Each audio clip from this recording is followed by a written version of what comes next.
Jelang pemilihan umum, Komisi Pemilihan Umum Kota Medan menggelar simulasi pencoblosan bagi kaum difabel. Sementara di Banyumas, Jawa Tengah, petugas yang bertugas di TPS mengenakan busana khas Banyumasan. Para penyandang disabilitas ini turut menghadiri undangan KPU Kota Medan. Puluhan difabel ini ikut simulasi pemungutan suara di kantor Persatuan Tunanetra Indonesia atau Pertuni di Jalan Sampul, Medan. Mereka yang hadir adalah warga tunanetra, tunadaksa, tuli hingga tunawicara. Kegiatan ini diawali dengan menunjukkan 5 surat suara pemilu.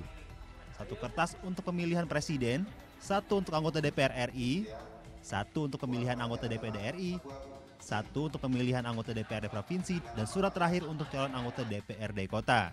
Para peserta pun menyampaikan harapan untuk pemilu 2019 ini. Yang lalu itu teman-teman saya yang disabilitas tunadaksa itu dia masih kesulitan mencapai TPS, kurang akses baik jalan, lokasi, dan itu sudah pernah kita sampaikan pada sosialisasi sebelum-sebelumnya, dan mudah-mudahan untuk yang 17 April ini sudah bisa lebih baik. Dari data KPU Kota Medan, suara pemilih dari kaum difabel cenderung naik dari tahun pemilihan sebelumnya. Kenakan baju khas Banyumasan, para petugas TPS pemilu ini mempersilahkan warga untuk memberikan hak suaranya. Jam buka pendaftaran TPS mulai dari 7 pagi sampai 1 siang.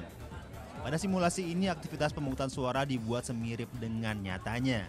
Kegiatan ini digelar KPU Kabupaten Banyumas di TPS 3 Kelurahan Teluk, Kecamatan Purwokerto Selatan. Penyelenggara simulasi pemungutan suara ini adalah para petugas TPS pada pemilu 17 April mendatang. Dengan simulasi seperti ini diharapkan kelompok penyelenggara pemungutan suara atau KPPS serta masyarakat nantinya dapat memberikan suaranya dengan lancar. Yunus Saputra, Boy Nur Sasongko melaporkan untuk NET.